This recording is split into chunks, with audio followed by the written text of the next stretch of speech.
Good morning, everybody. You're tuned to Computers 2K now on the Nissan Communications Network. I'm Edmund, your host for the next couple of hours, along with Mike. And good morning. Good morning. Good morning, good morning. Our number is 919-518-9773, Computers 2K Voice on Skype. And this morning's show is made possible by Vimix Software, Telestream's Wirecast software, and is sponsored by Tom Sinclair of Live Streaming Gear. And Spence is coming back today. He's on the way back from a cruise.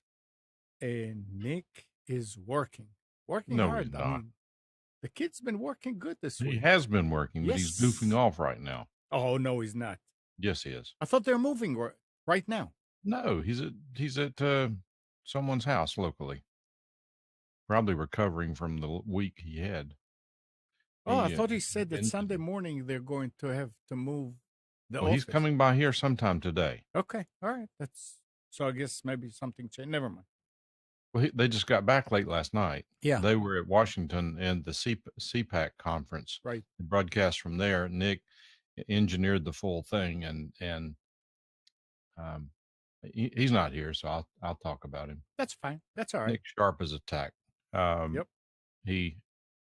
When he makes up his mind to do something, if you can ever get him to make up his mind to do something, he goes after it like taking a rowboat, going after Moby Dick and taking the tartar sauce with you.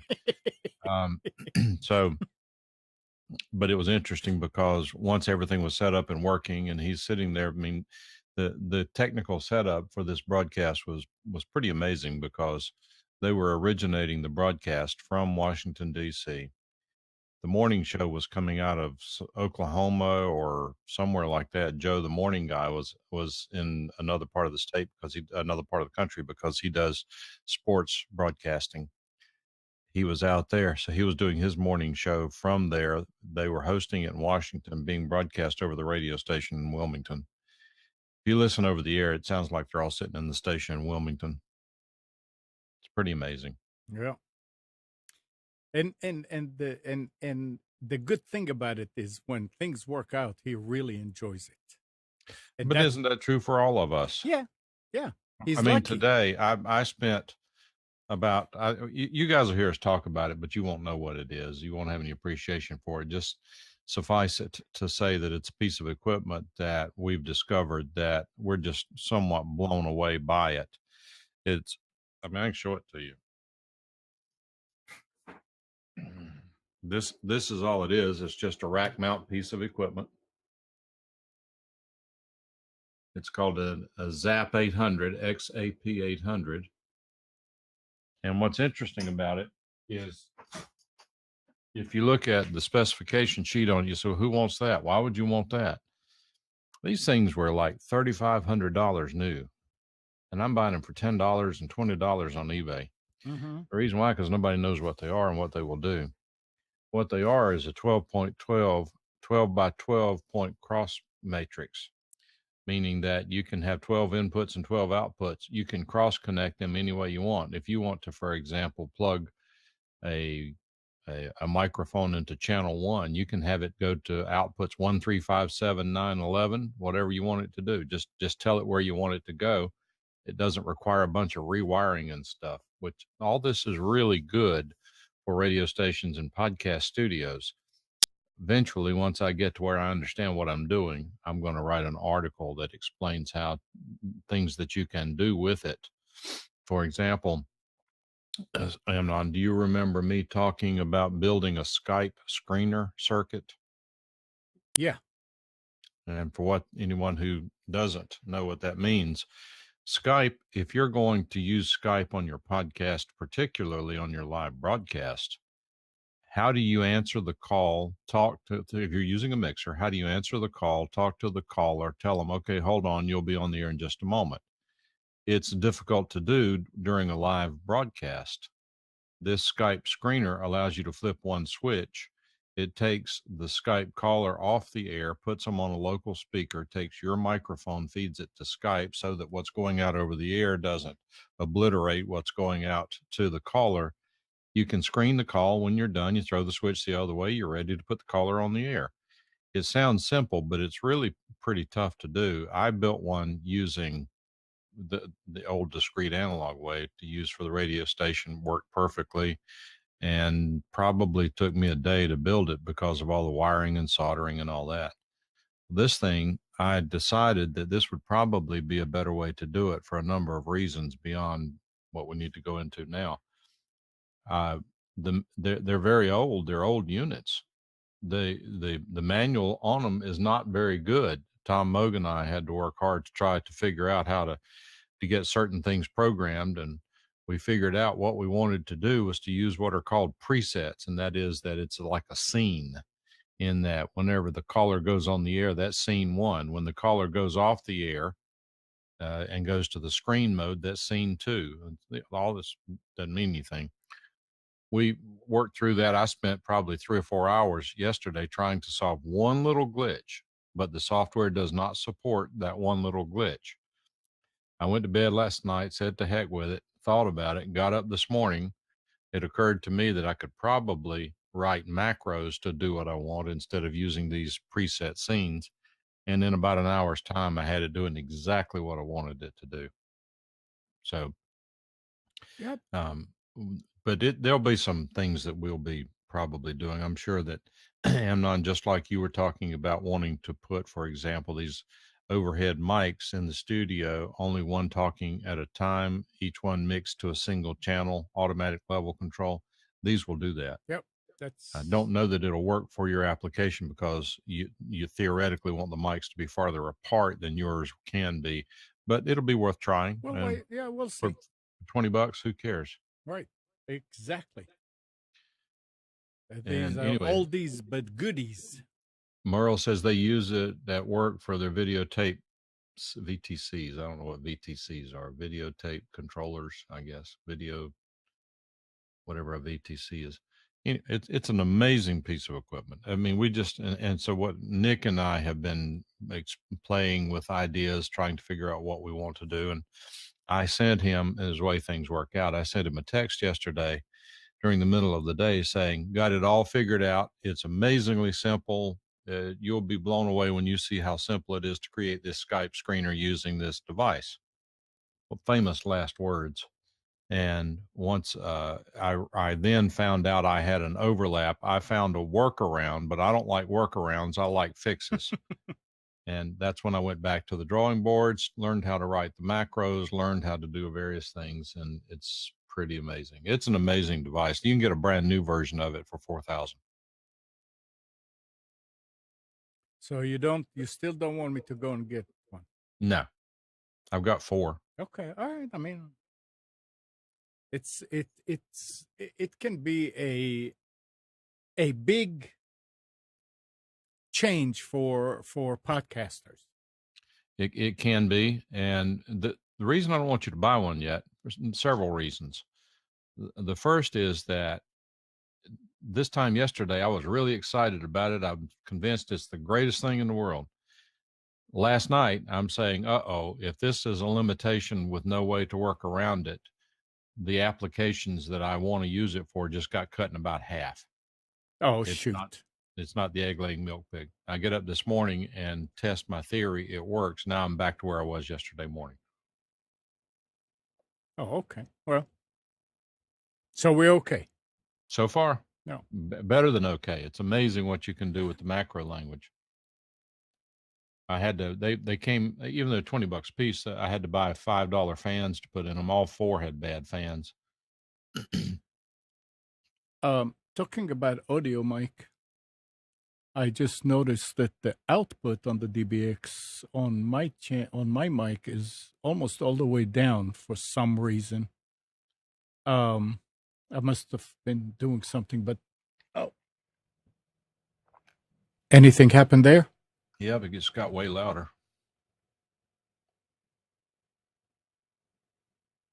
So is this okay, or is that too much? Too much. Well, as far as I know, I don't have anybody to compare it with. All right. Well, I mean, pay attention to what shows up on your mixer. Yeah, I mean, on the mixer, it shows up pretty good. I mean, it sounds about right now to me. Okay. Anybody in All the right. chat? Merle, does it sound all right to you?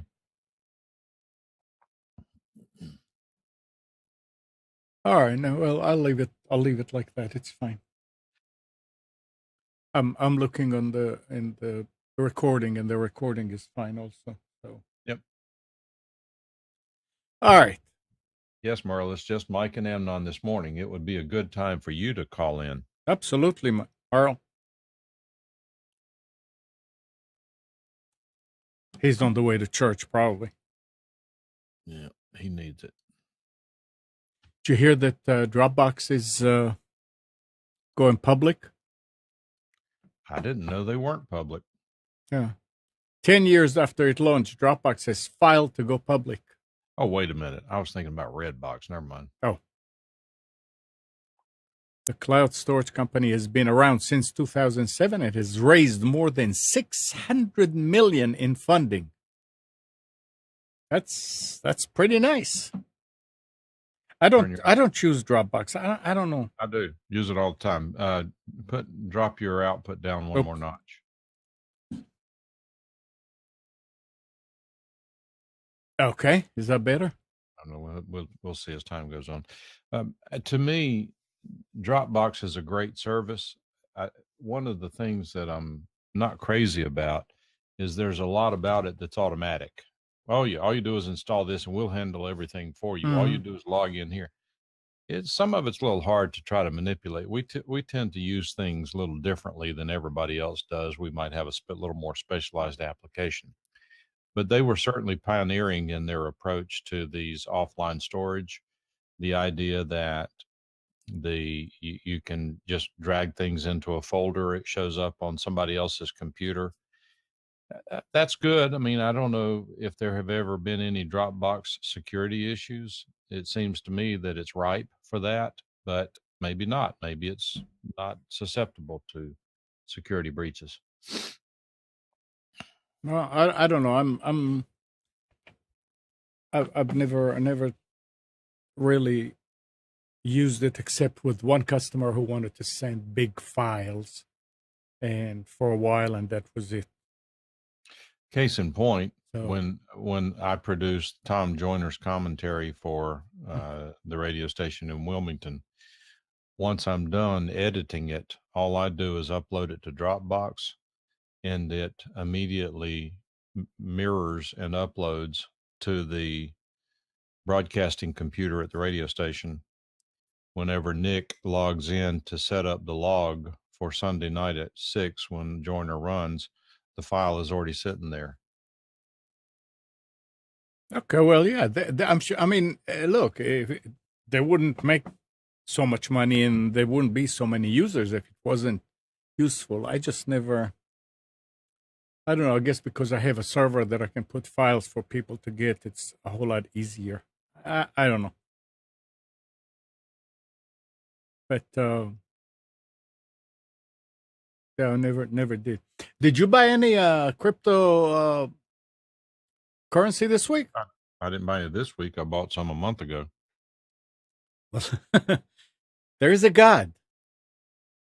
A system glitch at cryptocurrency exchange site Zaif, ZAIF, enabled user to obtain digital money for free, with one apparently purchasing Bitcoin value at 20, I guess it's trillion. 3, 6, 9, 12 zeros. That's trillion, right? And then attempting to cash in on it. According to the Japanese newspaper Asahi Shimbun, the glitch which lasted for 18 minutes from 5:40 to 5:58 p.m. on February 16th, affected the price calculation system, enabling customer to buy cryptocurrencies for nothing. CoinDesk adds that at least one customer attempted to resell the Bitcoin, but the large amount of the cryptocurrency offered soon drew attention even outside the exchange. The firm later canceled the transaction and corrected the users, which I have a problem with. the user's balances. However, a source suggests that the correction is still being agreed with one of the 7 users who attempted to transfer the free Bitcoin away from Zaif platform. I mean, if you lose money because you made a mistake with cryptocurrency, you lose it. They don't do anything to get it back to you. Of course not. Same. What if you've got $1,000 cash in your pocket? You get out and you walk to the mall and you look down and your pocket's empty. Well, yeah, that's. But if you take the money and you give it to the bank, I mean, we're talking about. No. I'm not talking about people stealing. I'm not talking about people stealing. They're not I'm not either. I'm talking about you lose it. There are people who transferred money to their wallets and they got one digit wrong. Yeah, it's right. The wrong person. That's like you taking your money and going into the restroom, setting it up on the counter, and walking out and leaving it in there. I don't know. It seems to me that if they cannot get it back to your account when the transaction happened on their system, they shouldn't be able to correct this and take it away from you, because that's where they screwed up. Well, but I don't know the whole story. Yeah. I was kind of distracted in part of it, but my point being that these exchanges are totally unregulated. They're private entities. Yeah. A lot of them are probably scammers. A lot of them are. I mean, let's come up with the C2K crypto. Well, you can do that if you go to Coinbase.com and some of the others and scroll through the various cryptocurrencies. There are tons and tons and tons and tons of them. Yeah. And what's interesting is some of them are less than $1. If you buy them, you can double your money or triple your money in a week's time, or you can lose it. Yep. It's easy to lose it. And if you are buying something, then you should buy it with money that you can afford to lose. The cryptocurrency is here to stay. There's a lot to shake out in the next few years, but it's here to stay. It's if you're in money laundering, it beats the heck out of trying to use banks. I mean, it really does. A lot of foreign countries are using it because they don't have to submit to, like, European Union. Banks can bypass the EU, so forth. I don't understand it all, but Venezuela, from what I understand, is that their currency collapsed. If you wanted to buy from them, you have to buy through Bitcoin, or at least some cryptocurrency. And it's here to stay. There's no doubt. I mean, even the big boys are getting into it. But there's going to be a shakeout. I mean, there are going to be more and more people losing it. For example, mine, the little bit that I bought's in a company called Coinbase, and my friend who's pushing me into this says, okay, now you need to get it out of Coinbase and into your $100 USB drive or key or something like that he told me to get. And you store that, put it in a safe. It doesn't matter who goes out of business, then you still have, that's still your proof of ownership of that amount of Litecoin or Bitcoin or Ether or whatever it is. It's complicated area. And my friend who is doing it, he's not a techie. I'd say it to his face.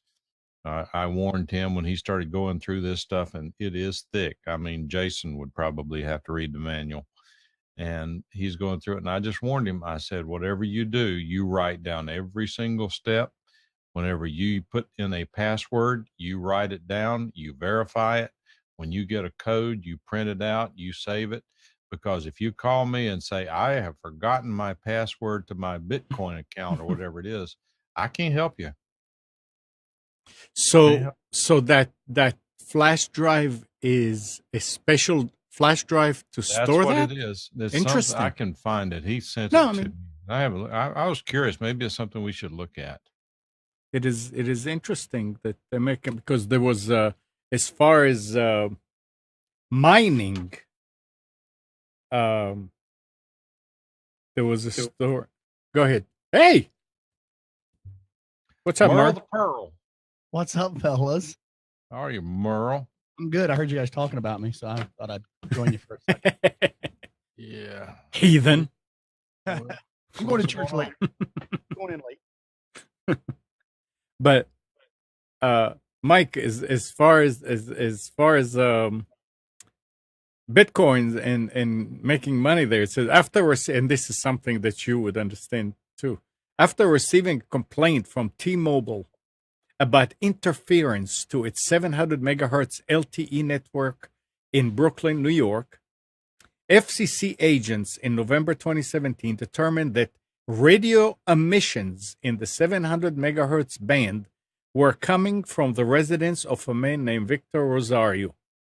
When the interfering device was turned off, the interference ceased. The FCC Enforcement Bureau told Rosario in a notification of harmful interference yesterday.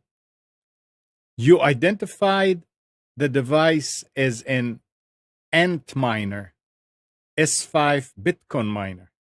The device was generating spurious emissions on frequencies assigned to T-Mobile broadband network and causing harmful interference. The FCC told him that continued interference with T-Mobile network while operating the device would be a violation of federal laws and could subject the operator to severe penalties, including but not limited to substantial monetary fines. In rem arrest action to seize the offending radio equipment and criminal sanctions, including imprisonment. So you take a machine, and these, I guess, those are those machines that they sell in China. I don't know why there are no American companies that build them. I guess they figured, nah. But you can buy them in China, and they are made just for mining Bitcoin. But they are probably built so loose and no quality that control that they are emitting all kind of emissions, and some of them are 700 megahertz LTE. Yeah.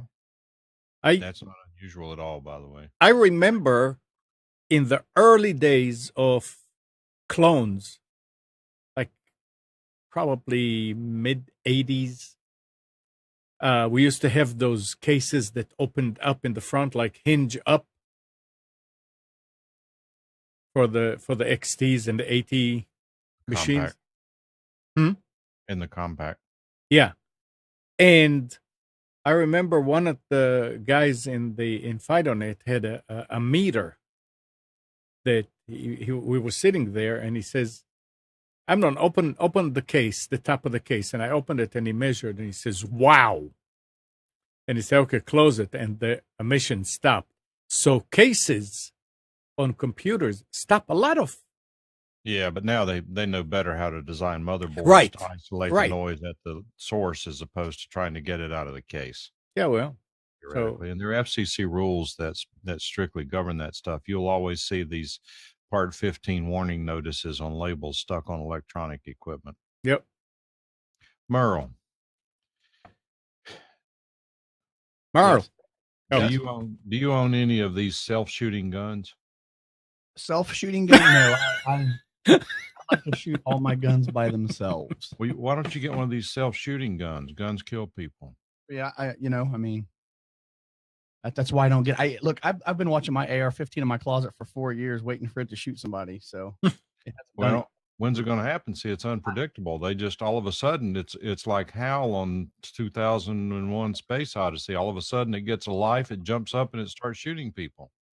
I've got surveillance cameras on it, and a couple things, lock on the door. I'm waiting for it, but it hasn't moved yet. So, I don't understand this whole anti-gun argument because look. Since criminals, if we make it illegal to own a firearm, then that means that one of the boogeymen would violate the law by owning a firearm. And since the people think that would be an effective way to stop gun violence, why not? And since these bad guys are going to respect the law and will not buy a gun since it's illegal, let's just make it illegal to kill people. Right. Oh, I think that isn't it already illegal to kill people? Well, it must not be because people are doing it, and they wouldn't violate the law. I mean, they wouldn't violate a gun law. Why would they violate the murder law? Murder law is a lot worse than the gun law. Right. Yeah, I hear you. Preaching to the choir now. Yeah, and you know, I was thinking about it, and I said, huh.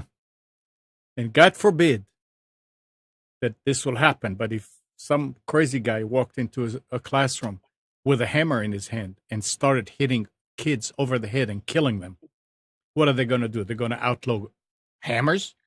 No. Look, You know, here's the whole thing. This whole argument is very specious because the left knows that the gun laws won't work. They Right. absolutely know they won't work. The whole purpose is to get it out of the way so they can say, see, even gun laws don't work. The only solution is an outright ban. Right. Yeah. Absolutely. You know, unfortunately, and it is a sad thing when we deal with things that happen, you know, down in Florida or, you know, Colin Anywhere. Yeah. really what kicked this off. But I mean, you know, we're trying to treat symptoms when, you know, instead of overlooking the problem. And I've been having this conversation for weeks because that's what I do is I deal with that kind of crap. And people, I understand it. It's emotional. It sucks. But I mean, I think like you said earlier, if you go back, I think in 2014 in China, I don't know if it was in a school, but it was in a public place. A guy used a butcher knife and killed, I think it was 14 people. I mean, you know, It happened in the UK as well. Yeah. So the tool doesn't matter. But again, you know, when politicians, and I hate to sound cliche, but when a politician tells you don't need a gun, you definitely need one or two. So I hate the fact that they turn this political. I'm willing to sit down and talk to anybody as long as they're willing to talk about the whole thing. Everybody just wants to focus on the guns. I'm talking about prayer in school. I'm talking about, you know, these kids growing up and not having good role models. Hollywood, you know, they want to glorify, you know, grotesque murders and things like that in movies and video games. Nobody wants to talk about that. Nobody wants to talk about bullying. Nobody wants to talk about, you know, we've created a society of kids who cannot react or don't understand how to react to rejection or loss, or because everybody gets a participation trophy. I mean, there's a plethora of things. I mean, mental health. I mean, there's all kinds of things. And they think the panacea is to remove the gun. And we all know that's not true, but it's a political maneuver, like Mike said, to say, oh, look, we got all these strict gun laws and everybody wants to ban the AR-15, but Cho, who shot up Virginia Tech, guess what? He used a handgun. So, I mean, it's politics as usual. And it's ridiculous. It is. Yeah, you can make a gun in a machine shop. You're never going to stop making. Right. Well, and look with the 3D printers today. I mean, if you go out, I mean, you can actually print all the parts to a handgun outside the barrel. So, I mean, technology is so advanced today, CNC machinery and things like that. And it's so you got all these make shops and everything. I mean, okay, ban them, but you know, people who want to get them and make them, they're going to get them and make them. So, did you see the video of the guy that destroyed his AR-15 with a saw? Yeah, somebody forwarded me a video and said, yeah, I had that AR-15 for about 30 years. And now I'm going to destroy it and make sure that it never kills anybody. And he turns around, gives you his back, and he starts a bench saw, and he goes and he cuts and he cuts and he cuts and he cuts, and that's it. And then he takes the two pieces.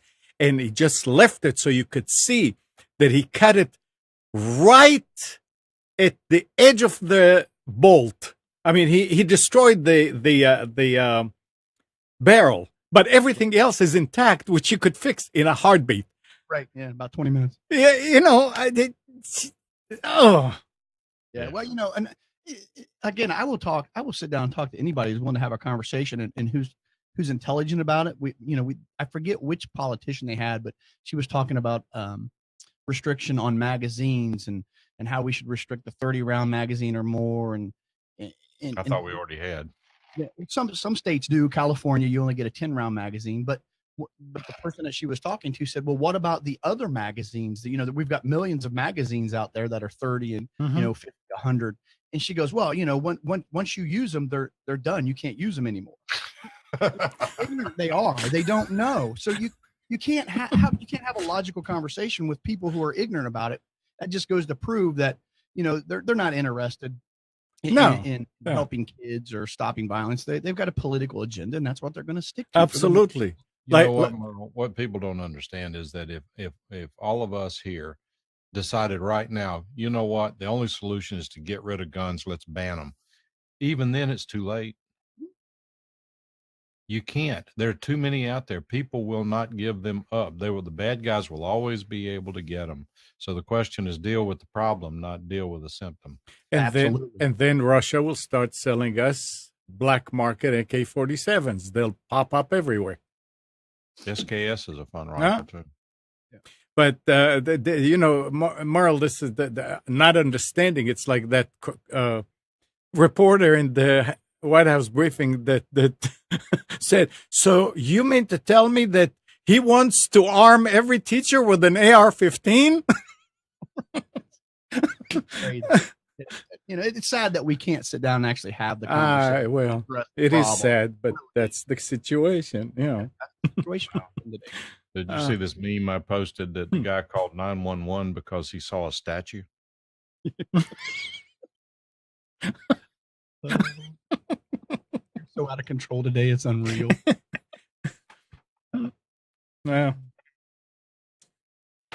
yeah, but it's like, yeah, I pretty much pod faded. I mean, it took me like 5 minutes to get everything here to try to call. Are you just busy at work? I am, with traveling and things like that. I mean, so I work for the government. You don't do anything. The podcasting has faded, but I will tell you what my daughter schools now, at least here in Ohio, are starting to. She's been working from an iPad now for like 3 years, and she's getting ready to go into the 6th grade, and the school is apparently passing out Chromebooks. So I thought, now's a good time to start getting educated on the Chromebook because, tech support, they rely on us parents to, fix some things. So I went out and bought a hardened little Asus, I think, Chromebook it was like $208 off Amazon. And so far, so good. I mean, it's a cool little machine. I mean, to do things like, typing up a paper or browsing the internet, watching a video. I mean, so far I've been fairly impressed, and now I'm trying to find ways to, or services to kind of like monitor what she's doing or lock it down to where she can't go to certain websites. And I found one for about $6 a month. So, but have you guys been playing with the Chromebook any? I don't think we've messed with it since Bruce was here. I did not. Oh, yeah. I mean, but I know that Katie went all through college 4 years with an Asus Chromebook. She had the computers in the lab but that was her laptop.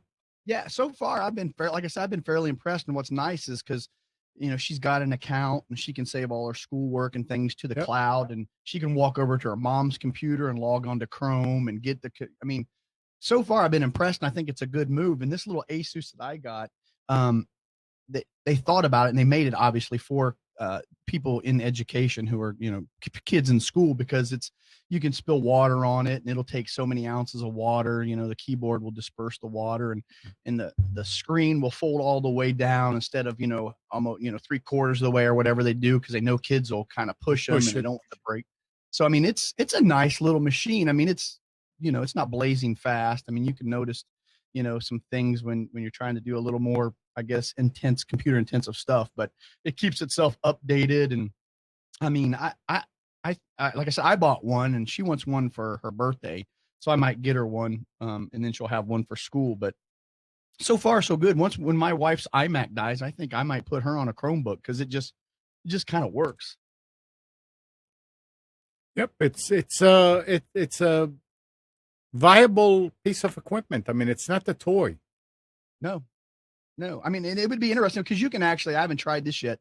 You can, it's got a couple USB ports, so it'd be interesting to see how well you could, like, I guess go Skype or do a Google Hangout. That would be kind of interesting, but I haven't tried that yet. I might try that in a couple weeks. Nick was using one for a long time. Oh, really? I didn't know that. Okay.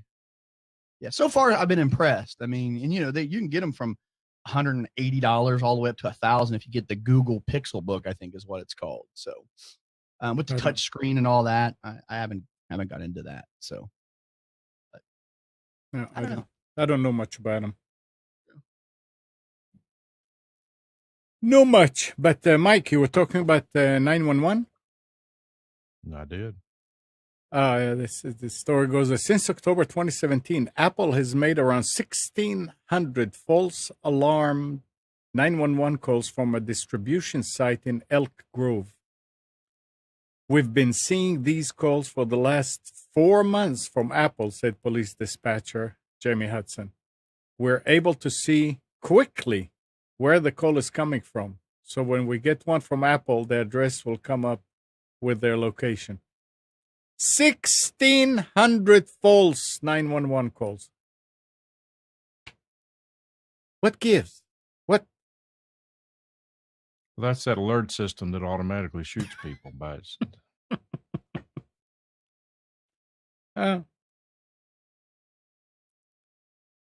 So I've been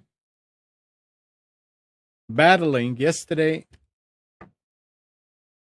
and today I'm talking about WordPress.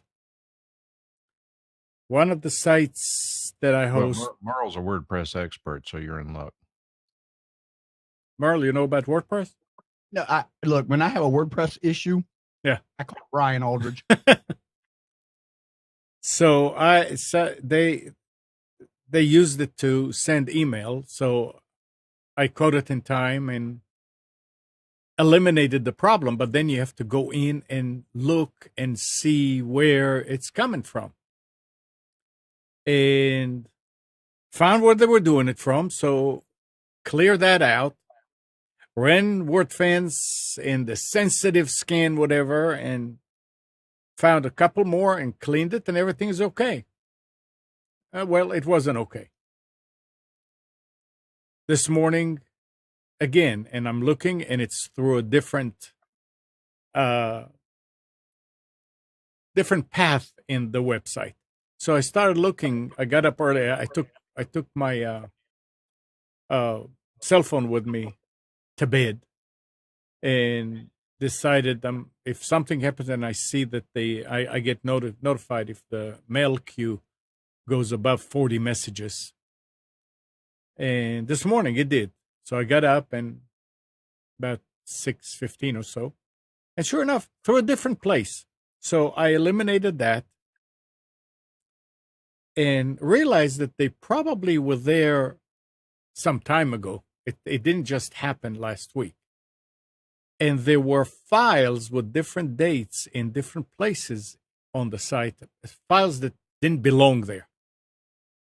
And WordFence did not find them. So after the show, I need to go in and see about that. But they start working on it, and it's coming from GoDaddy's servers, somebody on GoDaddy. But of course, they may just use it as a proxy. It's probably Russians. And but it's amazing, just amazing. Thank God. What? I said, yeah, you're well outside of my realm of dealing with that. I pick up the phone or I Skype Brian. I'm like, hey, Brian, I got this problem. Actually, Brian. Brian is good. Oh well, so I run a website for a group that I instruct with, and I had the guy who did it before me. He had some 2-bit company doing it. I mean, it was PowerPress or Power something. iPower was hosting it. Horrible service. I mean, ridiculous. So, and it was super expensive. So when it come time to renew, I called Brian. I said, Brian, I need your help, but and he's like, it's like $100 a year, and he's got everything set up and scripts running, and it updates itself. I don't even have to go into, and I don't have to do anything. And I said, would you cut me a favor and like cut it over? Cause I don't got time to, back it all up and then he's like, yeah, man. In like 20 minutes, he had me up and running, and I haven't had a problem with that site since Brian took it over. So, I mean, it just runs, and I'm so thankful. It was like $100 a month or $100 a year. And our website is cooking. So yeah, it's a problem. Why do I hear an echo? Do I hear an echo? Yes, yeah, we're hearing it too. Do you need me to refresh the Hangout? I don't know. It's probably more. I got headphones on. I understand this is not an acoustic echo. Let's see. There goes nothing. It's terrible. Yeah, I'm gonna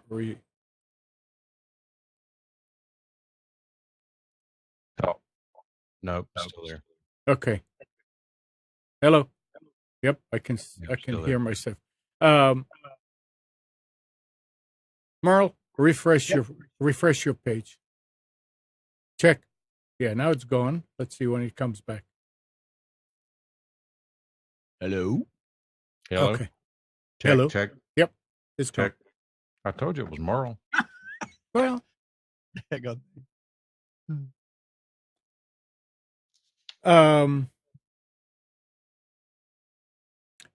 with the Intel bugs, Intel did not inform U.S. cybersecurity officials of Meltdown and Spectre chip security flaws until they leaked to the public 6 months after Alphabet notified the chipmaker of the problems.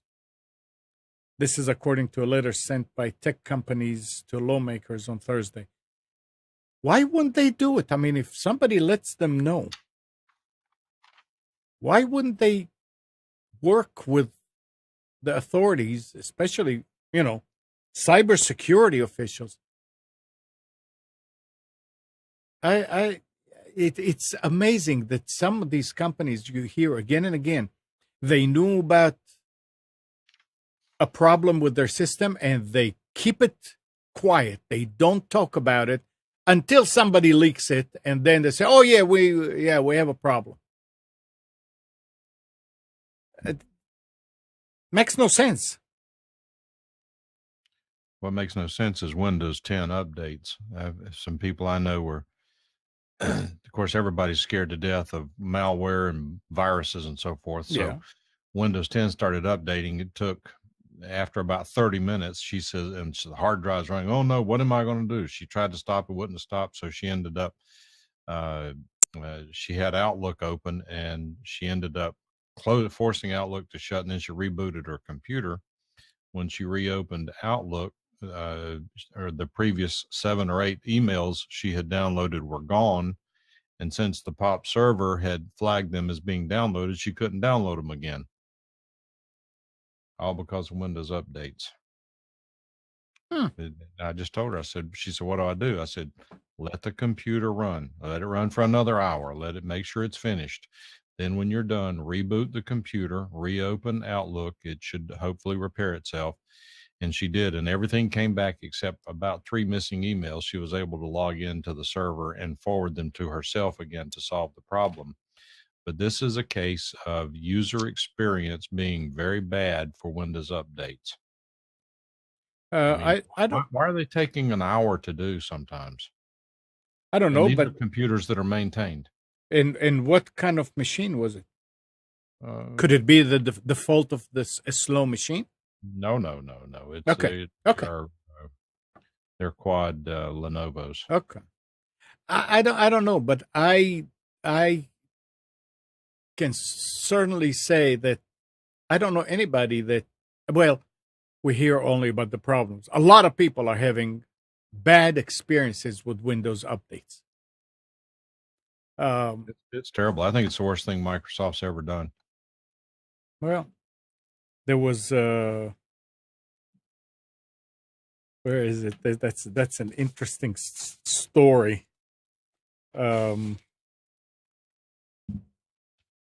Alexa, play Taylor Swift. That's not funny, Mike. I know. It's pretty cruel. Have you jumped on board that bandwagon yet? Of course. Oh, I tell you what, Taylor Swift banned on all my Echo devices. not her. Amazon ecosystem. I mean, yeah. I mean, we're not doing anything with it but listening. Right. We don't have it tied into any of the automation or any of that stuff. Although my daughter, for some reason, bought some of the little modules. She got them in. She said, "I don't want these," so she gave them to me. I don't know. I need to send you. There's some companies, Taiwan, or they make these switches that I guess you can fit into like a light switch that will connect into the home automation system, Alexa being one of them. and they're like $7 or $8, and they've got great reviews. And I've thought about buying a couple of those because I'm going through right now, and I'm updating the old on-off switches through my house to the paddle switches, and thought about trying to add them at that point, because for me that would make more sense than just the screw-in light bulbs, because I'm not really interested in changing colors and things. I just want to turn it on and turn it off. So, but I mean, I'm all in with the Amazon ecosystem. I did buy one of the Google Home, the equivalent to the Dot. It's in my workshop right now, but all I do is I've just been playing with it. Are you talking about adding a module to an existing switch? No. Well, no. So it is basically you put it in the light switch, and you actually wire it into. It is a switch that will fit. Okay, but you're taking the switch out and you replace it with something that you get that you buy.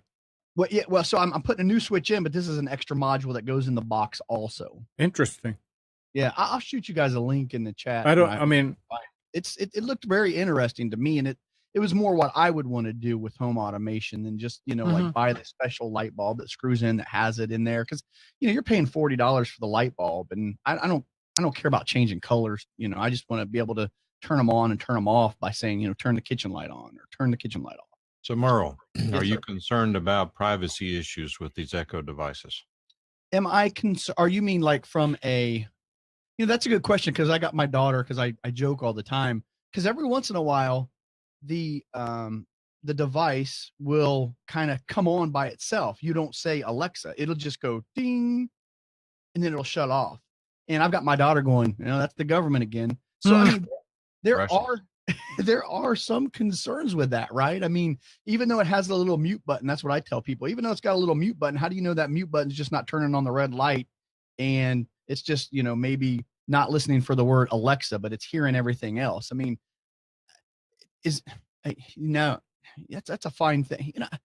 I care, but I don't care, because nothing's going on in my house that I could care less. But yeah, I think that is a concern, right? I mean, hackers and everything that it hears, what I'm told now, I can't prove this. Everything it hears, it communicates back to Amazon, and Amazon saves it. I think that's a true statement, because didn't they try to utilize some recordings that they had from someone who was murdered, who had one in their home? Yep. That was like a year or two ago. I mean, don't quote me on that, but I believe what you're saying is true, Mike. I think everything that hears does get recorded, and who reads the user agreements, right? And so yeah, it is kind of scary when you think about it. So it's kind of a risk management thing, right? Am I willing to take that risk, whatever comes along with that, in my privacy, so I can listen to Taylor Swift or the songs that are out there? In fact, we joke about it, but the reality is, if you really want to get taken off the government's radar, get an endless loop player of Taylor Swift, put it in front of the Echo, and people monitoring it will commit suicide. And that's really the only thing I use it for, is to listen to music. I pay like $3 a month, and I can play whatever I want to play. So that's kind of awesome. But you're right. I think there are some issues that one would need to think about. I mean, but that goes with my Ring doorbell too, right? I mean, that's hooked up to the internet, and I mean, supposedly that's only recording when there's motion or somebody rings the doorbell. But is it watching me come in and out all day along the front door? I mean, I don't know. What if some? Are we getting echo? Or are you trying to say something again? Are we getting echo again? So my question would be this, twofold. Number one, if some government employee were assigned to sit there all day long listening to what your Alexa could hear, how are we going to be able to do that for 260 million people? Right. However many people are in the United States? Well, I mean, but I mean, isn't that something that NSA does right now with cell phone, right? I mean, you don't have a actual person listening, but it's going through a computer system, and it's keying in on phrases and words, and it, the AI does whatever it does, and if it meets a certain threshold, then does it throw it over to somebody? Right. So they're already doing it on NSA with cell phone. Right. The question is, you got to try to log out back in again, Merle. I think your MX minus is screwed up. Okay, where's the echo coming from? Merle. It's coming from Merle. Merle, refresh again. Yes. Okay. All right. All right, try again. Is that better? Yep. I believe your mix minus is screwed up. Okay. Because I'm still hearing a little bit of it. But anyway, so the point that I try to make, I try to look at the practical side of things. And you go to the doctor and you spend 15 minutes filling out paperwork for HIPAA purposes to protect your privacy and the confidentiality of your medical records. If you read the release, it says that the doctor's office can disclose the information to your insurance company, who will then put it in the MIB, which is the Medical Information Bureau, which makes it then accessible by every insurance company. The government has unfettered access to it. Who exactly are you trying to keep out of your medical records? Who's left? Your next door neighbor? Like they care? Like they give a rip. Good point. I don't get it. I mean, people, maybe it's, I don't know. It's hard not to be cynical. Going back to Windows updates and Windows 10, an Albuquerque man has sued Microsoft and its CEO, Satya Nadella, seeking a fresh copy of Windows 7 or $600 million in damages. Let me guess which one of those two they'd pick. According to a civil complaint filed last week on February 14, Frank K. Dickman Jr. of Albuquerque, New Mexico, is suing Microsoft because of a botched, forced Windows 10 upgrade. I own an Asus 54L laptop computer, which has an OEM license for Windows version 7. The claim reads, the computer was upgraded to Windows version 10 and became non-functional immediately. The upgrade deleted the cached or backup version of Windows 7. He says that the laptop original OEM vendor is untrustworthy. Hence, he cannot obtain a legitimate copy of Windows 7 to downgrade his laptop. That's very interesting. I mean, you can buy a copy of Windows 7 on probably on Amazon and I know on eBay. But this is somebody who's trying to make a point. And it didn't say whether they sent him a copy of Windows 7 or not. Copy of Windows 7 or 600 million. Ooh. Tough choice. Yeah. Yep. Carl says Fire TV products are on sale, at least for today. Stick is on sale for $29.99. 4K dongle on sale for $49.99. Fire TV is Amazon. That is that's a good price on the Fire Stick. Apparently Gary doesn't like us not having Yeah. Nick on. He wants to know when we're going to get Nick on. Well, he will be here when he is available. Yep. Needs the rest. And talking about video, lawmakers are concerned that advances in video manipulation technology could set off a new era of fake news. Now legislators say they want to start working on fixes to the problem before it's too late.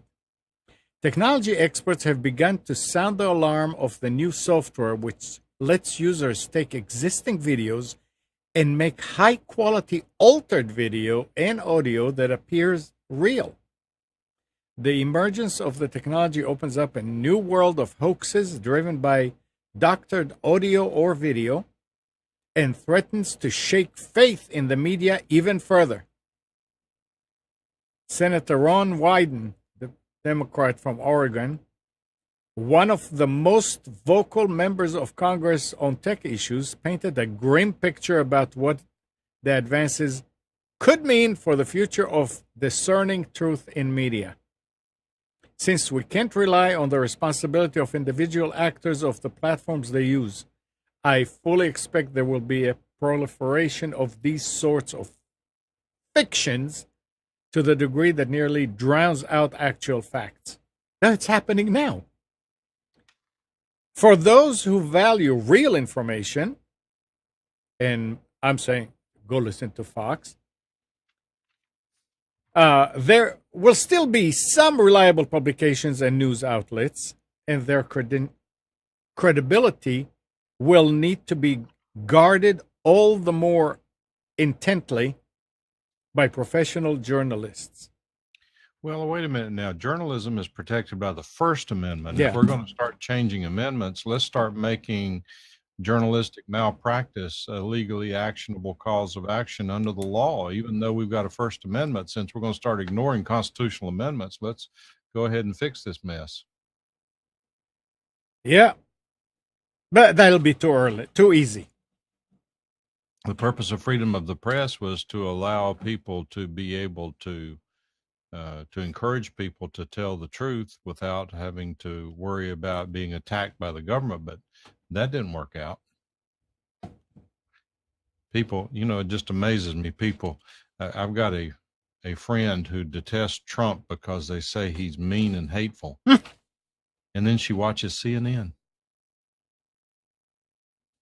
Which is all mean, all hate, 24/7. That's why she thinks that. But think about it for a second. Think about the logic here, Amnon. I don't like Trump because he's mean. And then I watch CNN, which is nothing but mean. I mean, you can't have it both ways. Not to the not to the followers of CNN who believe everything that they see there. To them, that's not mean. Oh. That comforts them. But listen to this.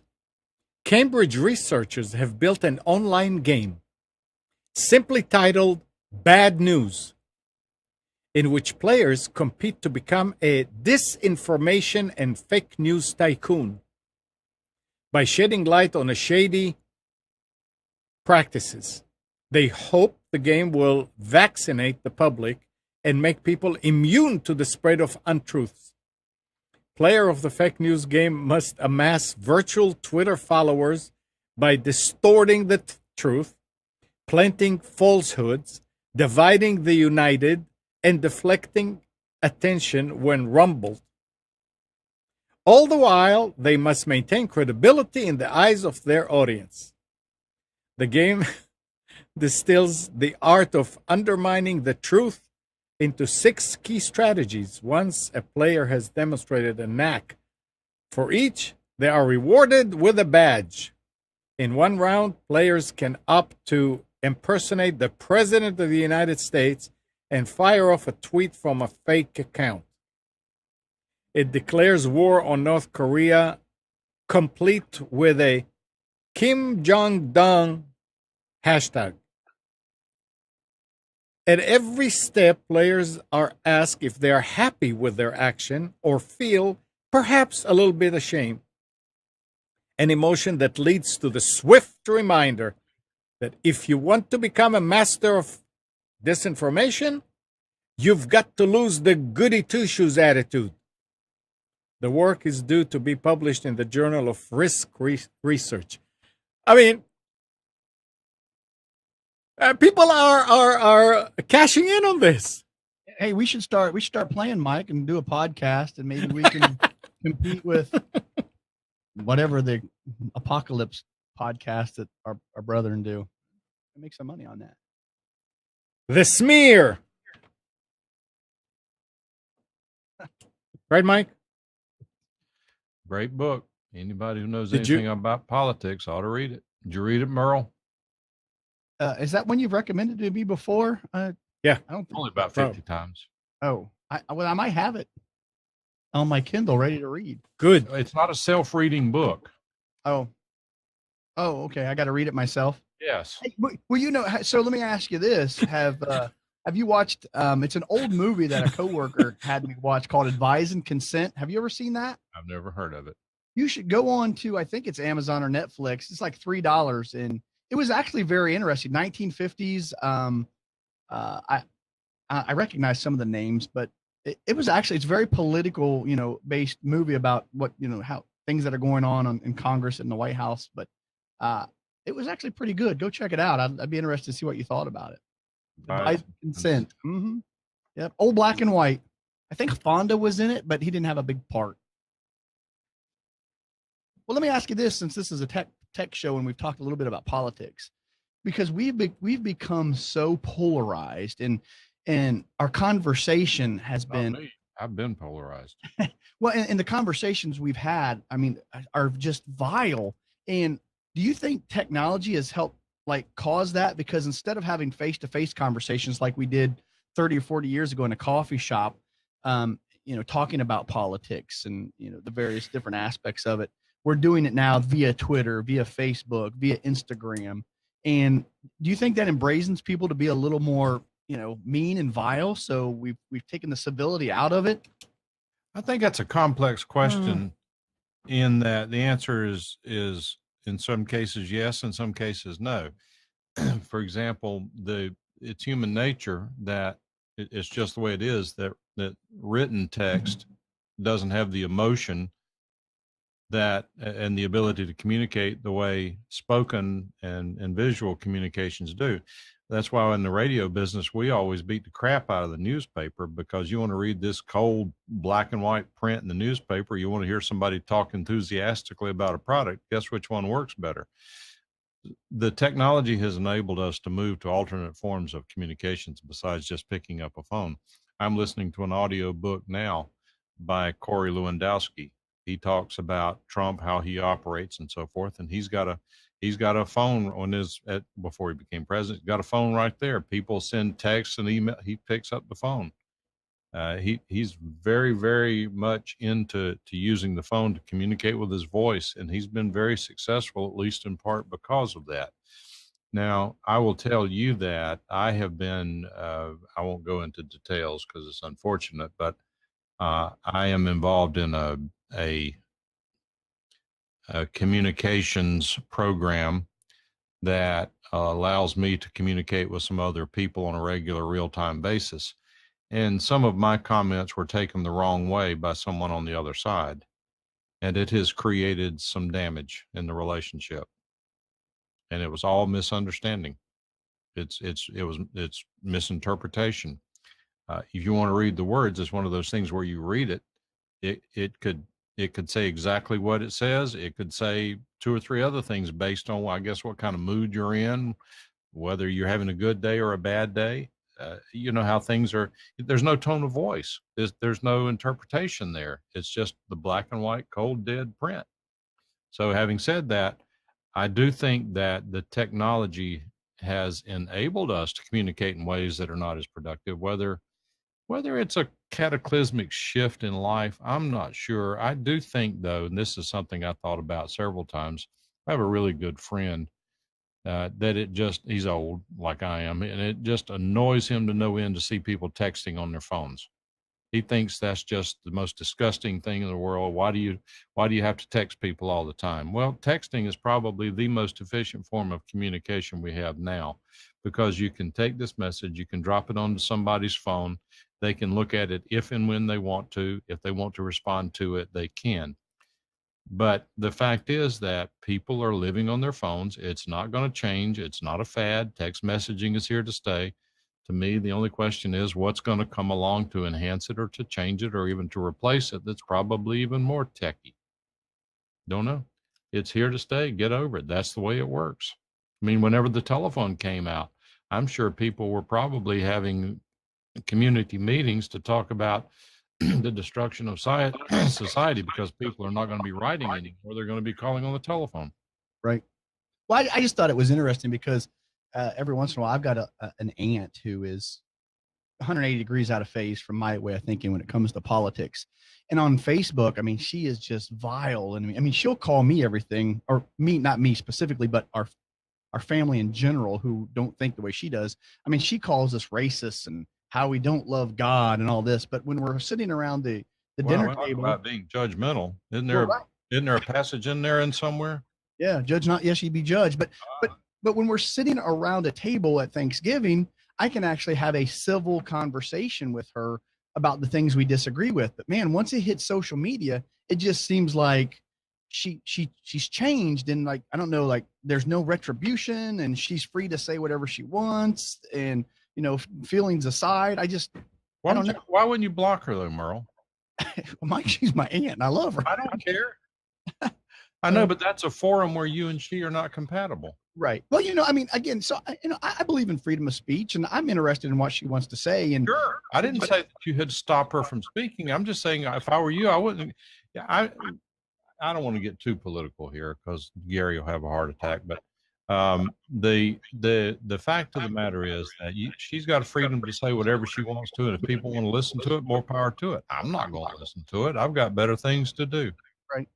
Yeah, I mean, and you're right. I mean, I think I have her comments don't show up on my feed anymore. I still am friends with her on Facebook. Sure, that's what I mean. Yeah, but I mean, it's just, I don't know. I think, you know, to bring technology back in here, for me, it just seems like, you know, when I have a conversation with somebody across a table drinking a cup of coffee, it just seems to go differently than a conversation that I might have, you know, via Twitter or Facebook or Snapchat, throw whatever social media platform in there.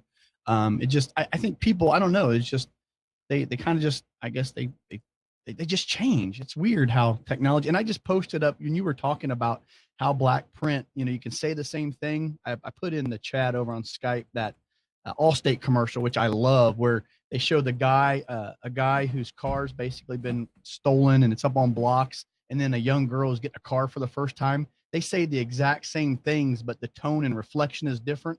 It's called Jacked Up. It's a hilarious commercial. But I think it fits into what you were saying about, you know, they say the exact same thing verbatim, but tone and reflection are different. So it's two different meetings. So, but the same problem existed though, even with writing letters and writing books and things of that nature. That part is not new.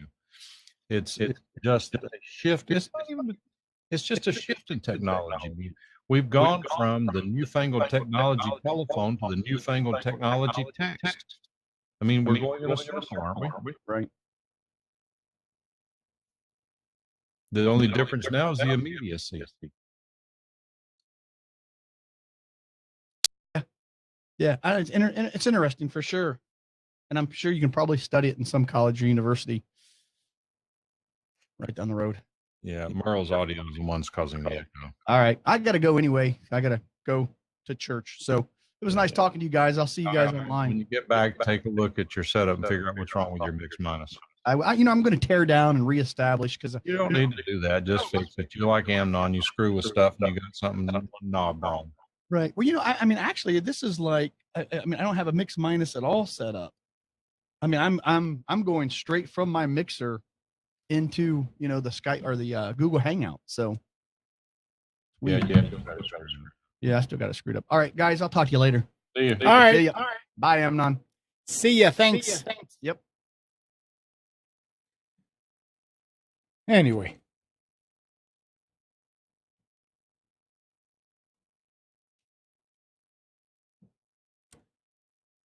So let's see what else here. Now, you're watching a lot of Netflix, don't you, Mike? No. You don't? Susan? No? No. Okay, well. If you thought Netflix's movie selection had been lacking lately, you're right. The streaming service's amount of movies has dipped by over 2,000 titles since 2010, while its number of TV shows has nearly tripled. Third-party Netflix search engine Flixable compiled data that shows a dramatic shift in Netflix's priorities in recent years. In 2010, Netflix had 530 TV shows compared to 6,755 movies. Now, in 2018, the amount of TV shows has nearly tripled to 1,569, and the amount of movies offered has decreased to 4,010. It's no secret that Netflix has focused more on TV shows and less on movies in recent years, but now we have a visual presentation of just how significant that focus has become. They've got some good series that a lot of people are following. And I think it's smart on their side, on their part, to do that, to drop regular movies and put it costing them less. They have to optimize their business. They have to optimize the profit. I mean, any business has to do that. The problem is, when do they start cutting off their customer support, and when do they stop providing what customers want? I've had been an Amazon Prime subscriber. One of the things that they brag about is that you have free access to certain shows and movies and things. But yet every time I would take the Roku and go to the Amazon app, everything I would want to watch, oh, that's only $3.99. So wait a minute. Then I did some looking around and find out that there's a filter for only those things that are included with Amazon. Then it's better. But the other thing I noticed is that the Amazon app interface on the Roku is not nearly as good as the app for Netflix with regard to the number of controls and things that you have. Really? Yeah. It's just the app is not as developed. Alan says I can't even get Netflix to cancel my free trial. Oh, darn. No. They'll send you a bill for $124,000 one day. That'll fix it. Mike, you have an iPhone. I know. Did you have a problem with it? There was a bug or something? No. The only problem I have with it is they've killed the battery life on it. Well, it says it took a few days, but Apple already has a fix out for a bug that caused crashes on each of its platforms. It says the company pushed new versions of iOS, macOS, and watchOS to fix the issue, which was caused when someone pasted in or received a single Italian language. A single Indian language, character in select communication apps, most notably in iMessages. So apparently there was a problem, and it's fixed.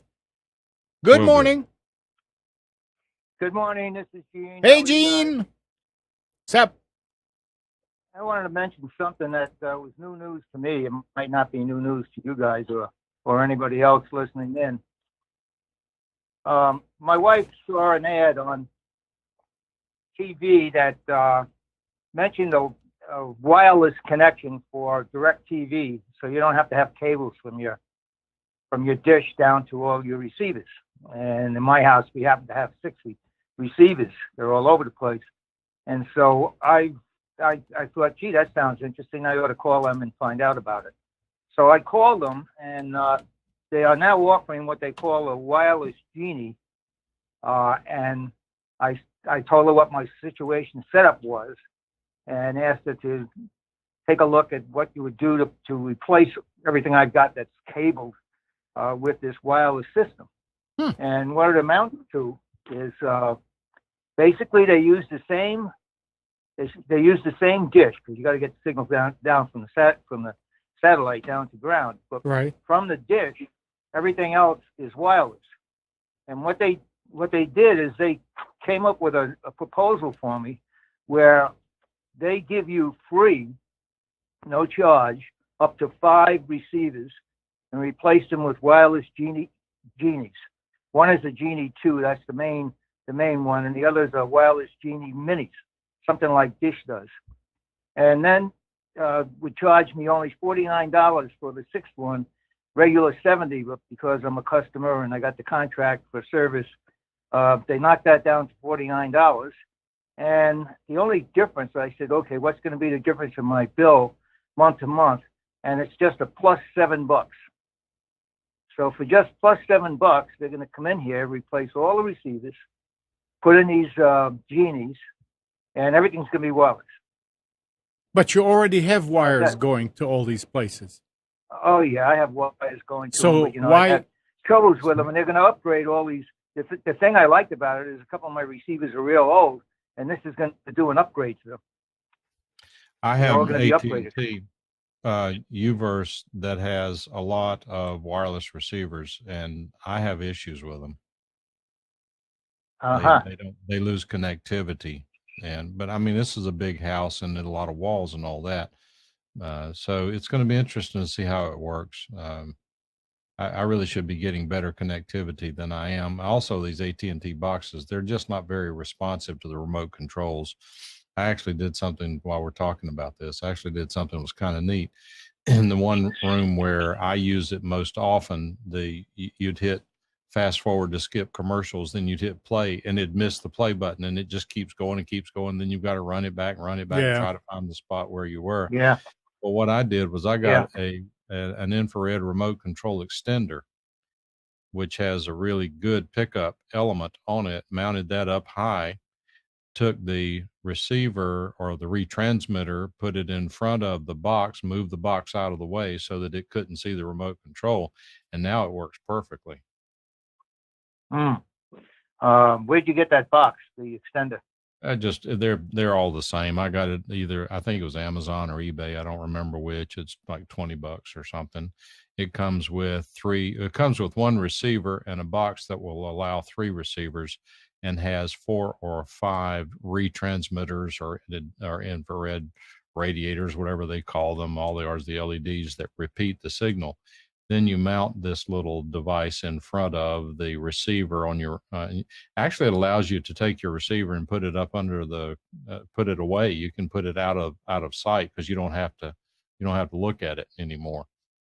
You could actually mount it in a drawer if you wanted to. Okay. Well, anyway, they're coming. I'll see how I don't know whether my house location and that type of thing would prevent or be better from a connectivity point of view. I'm up on a hill, but we'll see. So they're coming Friday to make the change, and then I'll evaluate it. Maybe I'll let you guys know. Definitely want to know how that works out. Where is your dish mounted? Up on top of my roof. Okay. So, Gene, how do you get the snow out of it? Sorry, I'm not. How do you get the go snow ahead. out of it? Yeah, Abner? No. Answer Mike. How do you get the snow out of it? Oh, well, we haven't had that problem in a long, long time. So I don't know. I don't usually go up there. I can only remember going up there once in probably the last 20 years or whatever. Yeah, thank God for global warming. But Gene, so are you saying that they would rather change for no money? They will change all your receivers to wireless ones. Wait. Yeah. To wireless ones, instead of giving you newer receivers for the wired receivers, so you're happy with them? Let's see. I'm not sure I understand. Okay. You, but I'm looking at the order. I'm looking at the order right now. Wait. No, it's just I don't know that you know the answer. You are wired everywhere, right? Yes. Yes. But you're saying that some of your receivers are old. Yes. Would they not rather give you newer receivers for the wired places than come and put wireless and new receivers over there? Did you ask? I mean, I didn't ask them that. Okay. They just mentioned to me. When they were making up the order that this will automatically be an upgrade to the receiver. Okay. If I got the old receivers. So we're looking at the order here, and it says quantity description: 1 DirecTV Genie 2, 0. 1 DirecTV Wireless Mini, $49. That's the 6th one. Yeah. But usually they say it's retail $70. Yeah. Then 4 Direct Wireless Genie Mini, 0. 3 swap replace DirecTV Wireless, 0. Installation fee, 0. Delivery and handling fee, 0. Tax, $3.68.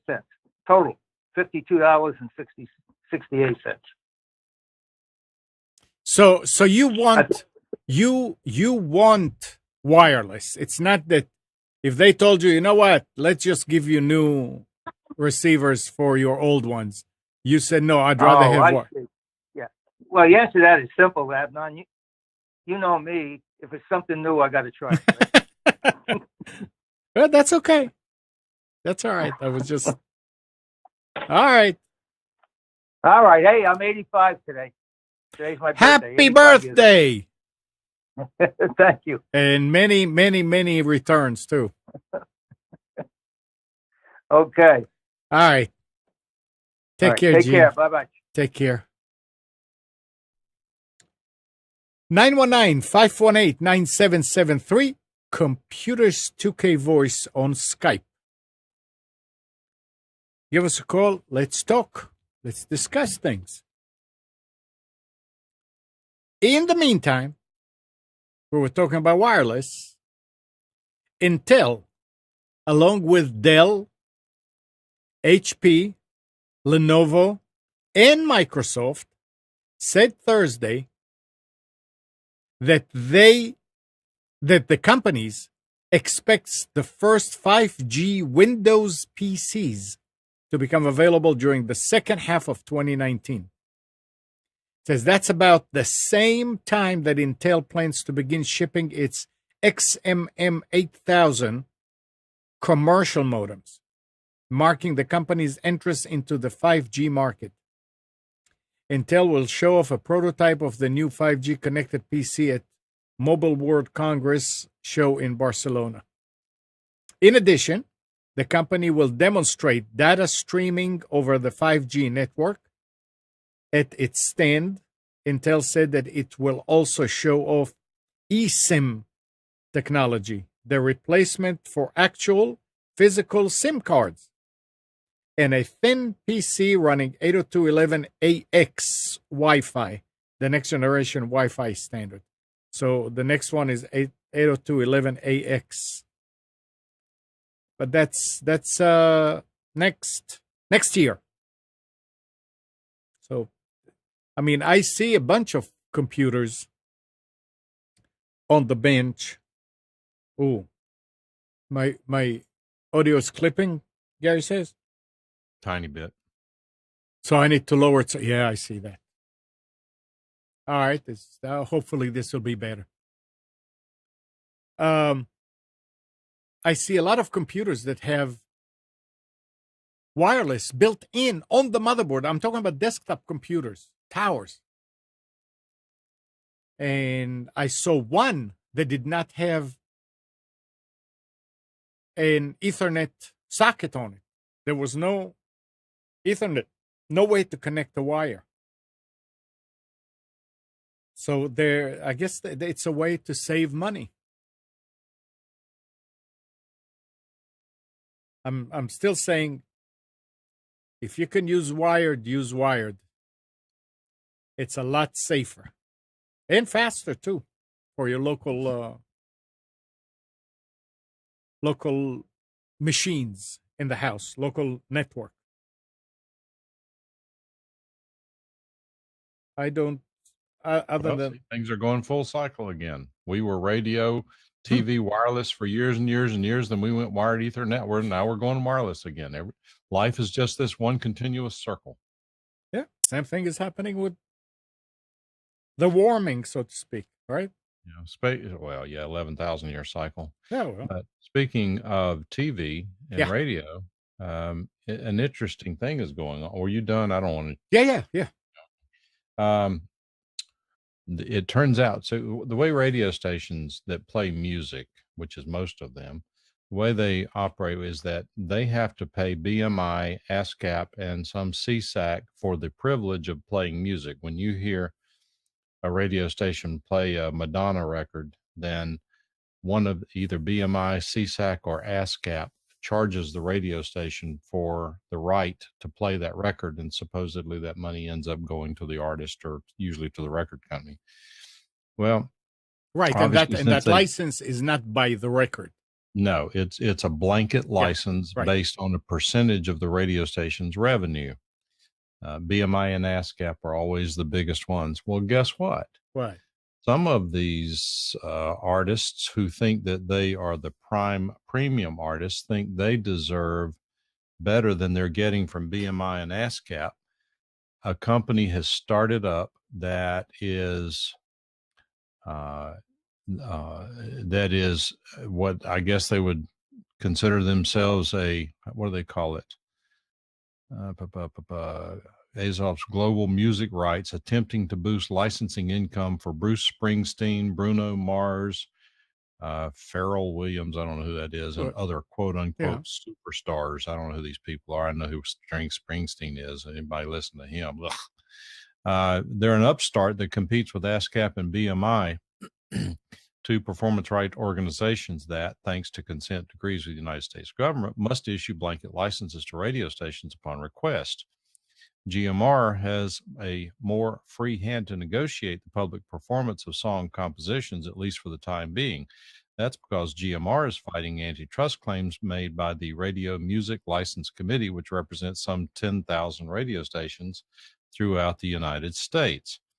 Then it goes into all of the details. Their clientele includes people like John Lennon and some of the others. So what is happening is, and from what I've able to put together, and it's complicated, what I'm able to see here is that Don Henley, Eddie Vedder, Ira Gershwin, John Lennon's estates, they're saying, wait a minute, we don't want to deal with BMI and ASCAP. They don't represent us the way we want to be represented. So we're going with a new company. Mm-hmm.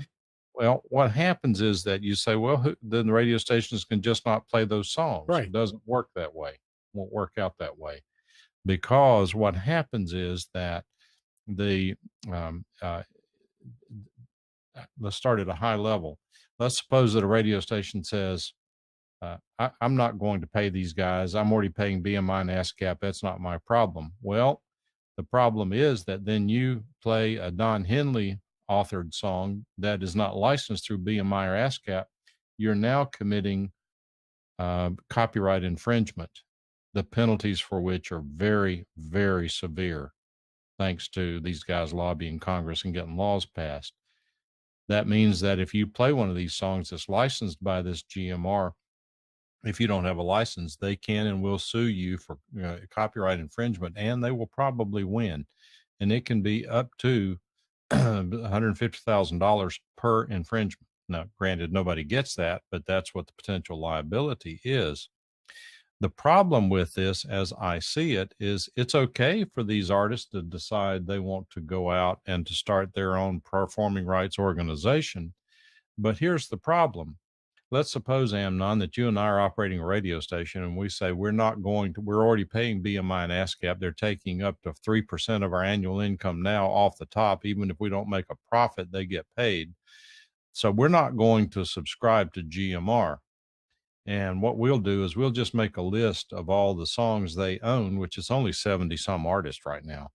And we'll make sure that we don't play any songs that are affected by their licensing. That's just too bad. We just won't play those songs. There won't be any more John Lennon songs on our radio station.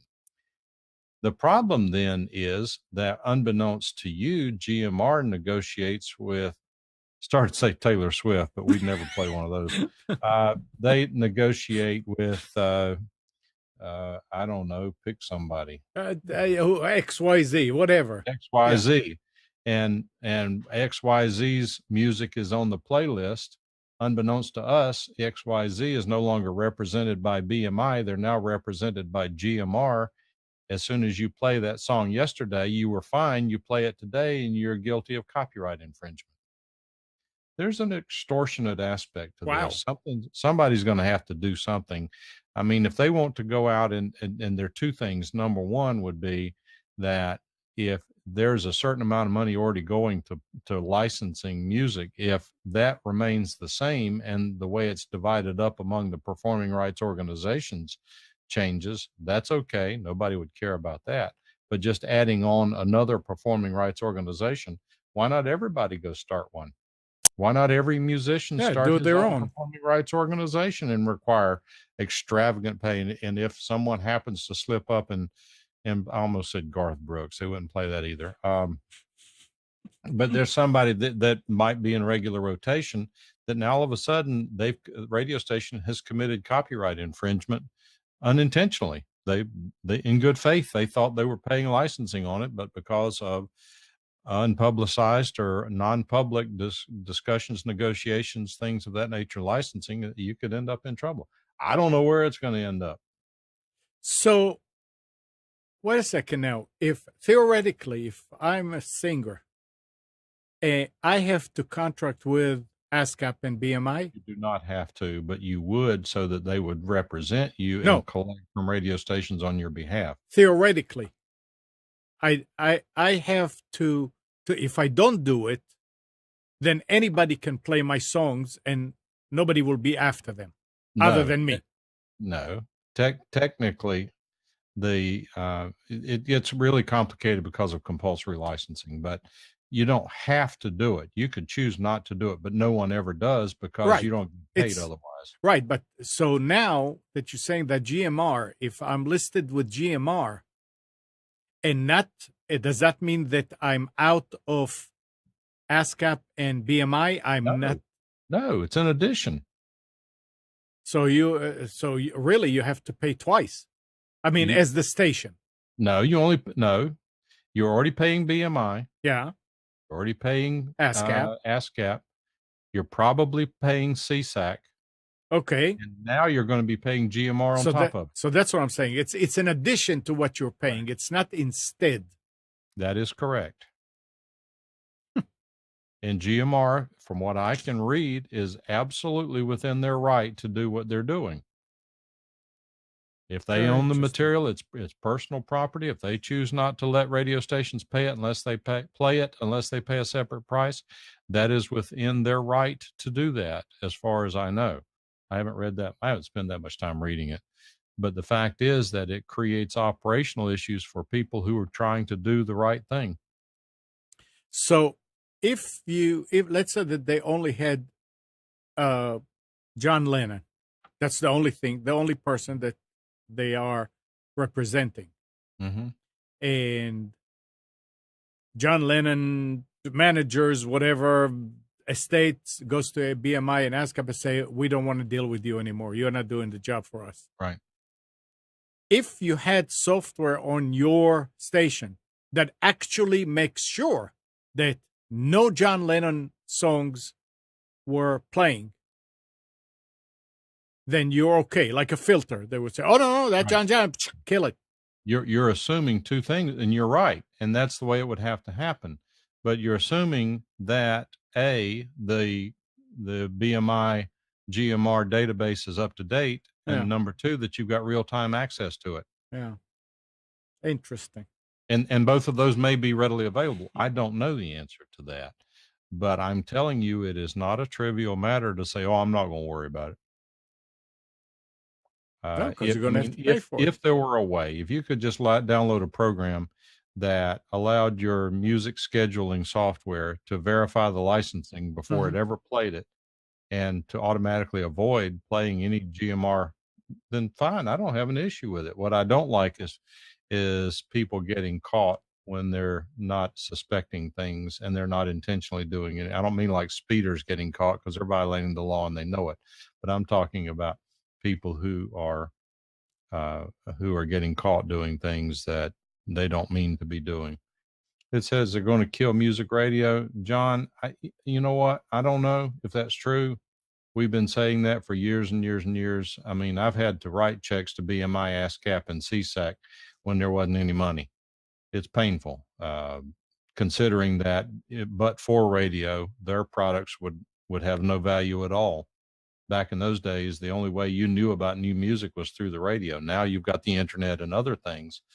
But back in those days, we were having to pay to make them a success. So what happens with talk radio, Mike? Do you still have to pay them? They have reduced fees because they only have to pay the licensing for the music behind the commercials and maybe the filler songs and things like that. I see. It's a smaller percentage of their revenue. Yeah, it's not as simple as just going and setting up a mic and a turntable or a CD player or whatever and if you playing do it music. Over the internet, it's even worse. Yeah.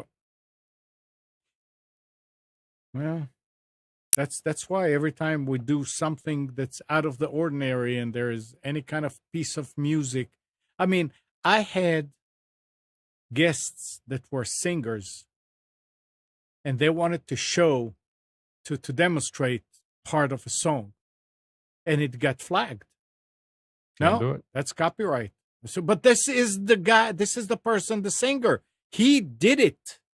No. Well, yes, but they don't know that. But then what you would have him do would be issue you a license that you would submit to YouTube, and then they would allow it. I think I went through it one time and it didn't work. It was just too much trouble. I said, forget it. Pain. No more playing music. And I can't fault YouTube. They don't want to be contributing to copyright infringement. No. The fact is that it's a free automated system. It has flaws in it. It flags things that probably shouldn't be flagged. Yeah. They're erring on the side of caution. Correct. Yeah. But it is a pain in the butt. Yep. Let's see. What else? You had some story about Redbox and Disney. Yeah, I didn't pay much attention to the story, but what happened, this actually is a fairly interesting case, and it gets into some very esoteric aspects of copyright law. Under copyright law, there is what is called the first sale doctrine. And what it says is that the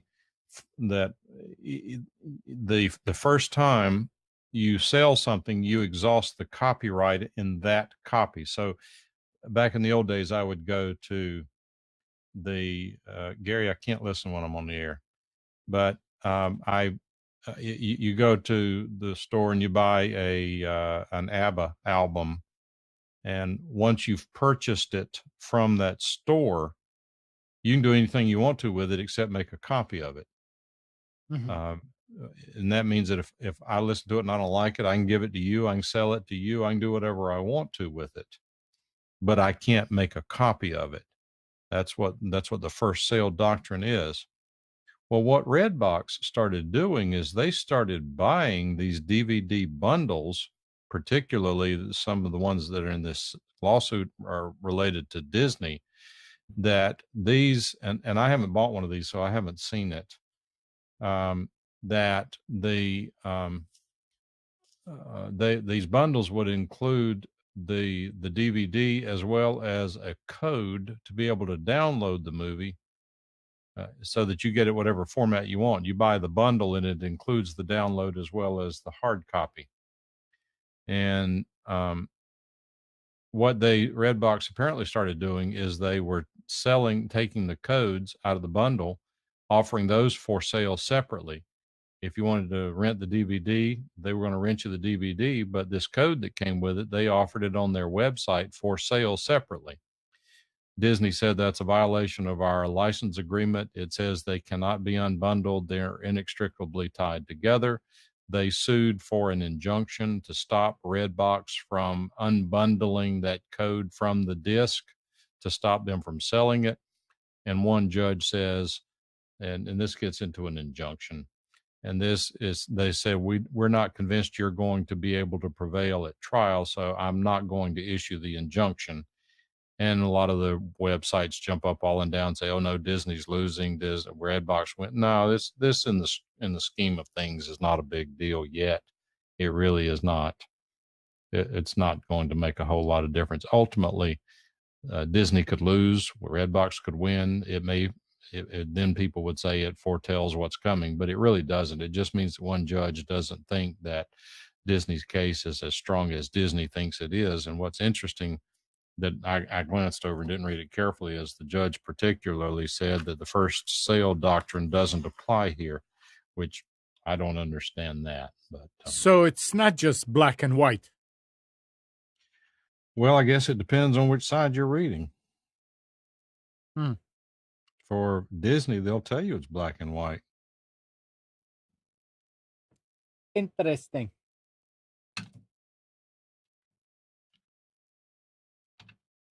All right. So, Gary, I am not going to play anything on the air that's licensed because we would get flagged. Right. We do not have an ASCAP license, and it's probably a Bernie Sanders commercial anyway, so I'm not going to play it. All right. Here is something else that involves Apple. Samsung's panel making division, Samsung Display, is reportedly reducing OLED panel production at its South Chongqing plant due to lower than expected iPhone 10 sales. Well, iPhone 10 is toast. I mean, they've already announced that they're going to end of life it. Right. They now plan to cover 20 million or fewer iPhone 10 devices for the quarter ending in March, a large decrease from the expected 45 to 50 million units. And CNET reports that Apple sold 77.3 million iPhones in the quarter ending in January, down by 1% on the previous year. The $1,000 price tag on the iPhone X was blamed for the volume shortfall, but also contributed to the company making record-breaking profits. So it goes both ways. They made money, but not as much money as they or as the industry thought that they will make. You're a big proponent of SSD, right? Is this a trick question? No. Yes, I believe in SSDs. Samsung says, unlike STDs. Yeah, we don't believe in them. See, Gary, here's the thing before you hold your thought. Gary sent me this song, this crap that he sent, that it's actually a takeoff on the Mary Tyler Moore song, which would be flagged.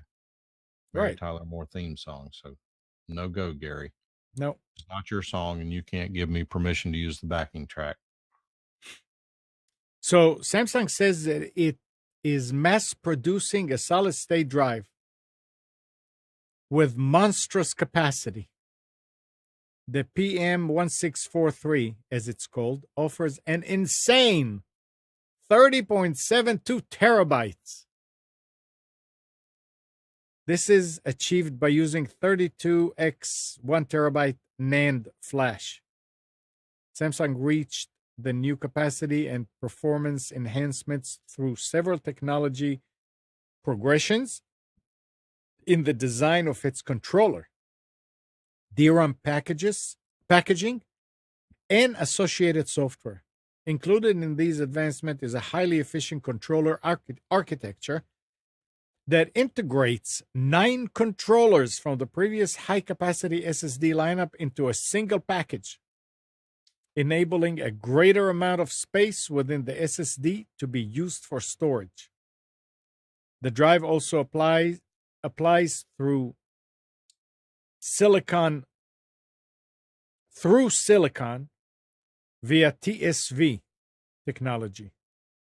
It's that's apparently a technology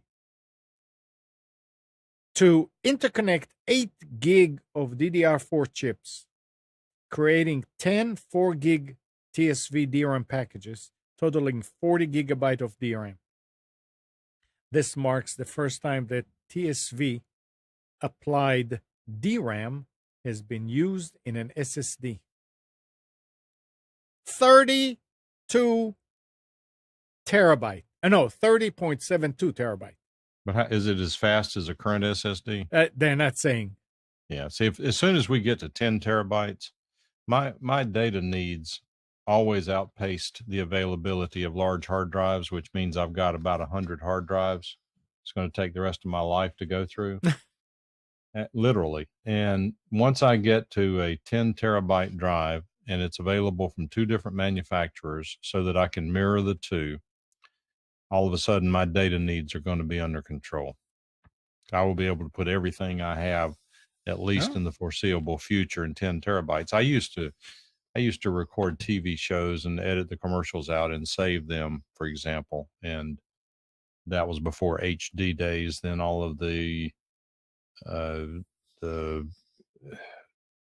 copy protection, all that stuff came about. So I got out of the habit of it. Now I can go back and delete all that other stuff because I really don't watch it anyway. And a lot of it's already available on Netflix and those other places. And the lion's share of it, I really don't care that much about anymore. Times change. Well, We always need bigger and bigger drive. Before I forget about it, totally unrelated to anything at all we've talked about, you have a set of digital calipers. Yeah. If you don't have a set and you do anything at all mechanical, these are very useful. If you don't know what they are, what they allow you to do is to measure things.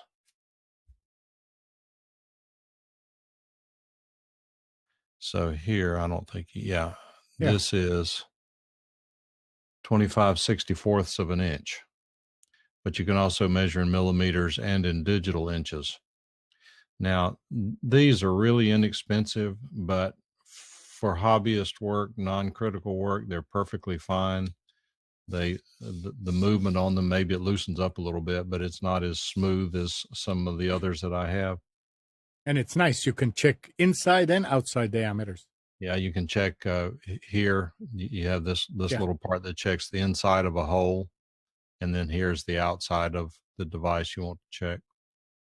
Northern Tool and Equipment has these on sale for $15. So if you want a spare set, it might be worth it. I just bought these to put in the car, so I would have them. They come in handy in many cases when you make a bracket or something and you need to make certain holes, and it comes in handy. Yeah. For example, I've got to build some switch panels for Mickey Lamb. I'm kidding. And you need to be able to get the exact right size hole. And the problem now is, versus the old days, a lot of the holes that you have to drill are metric instead of imperial.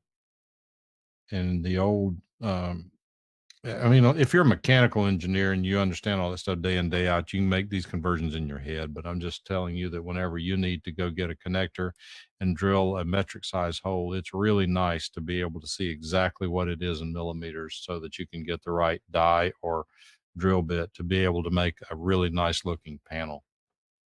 They're very useful, very helpful. Yep. Even when you're if you got a screw that you're trying to fit into a piece of equipment, the screw head, you need to have it a certain size. You can measure it and know exactly what you're looking for. Even if you take the screw with you to the hardware store, when you get there, you can immediately start focusing on the number 6 or number 8 or number 4 screws to try to get a solution. Yeah, but it's nice. I mean, you don't need to make a hole and try and make it bigger and try. You can measure the drill bit. You can measure the bolt, and I mean, it's. They had several over there when I was over. The one in Cary, I was over there last night, and Gary's trying to teach me copyright law, and I'm resisting. Here's how that's what I do for a living. Here's something. While he works for Mickey Lamb. Oh, he does? Yeah. Who's Mickey Lamb? That's his favorite person. Oh, okay. Google launched its latest answer to Apple Pay on Tuesday. It's called Google Pay and replaces Android Pay, a previous solution that let Android users buy goods with their smartphones.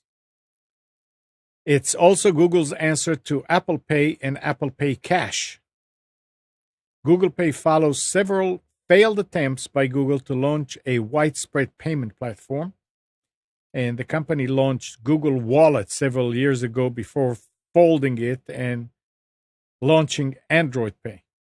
Google Pay combines features from both, including the ability to pay at checkout counters with a smartphone, and even the option to scan into transit systems in cities such as Kiev, London, and Portland initially. So if you have a cell phone, an Android phone, I guess you can use Google Pay.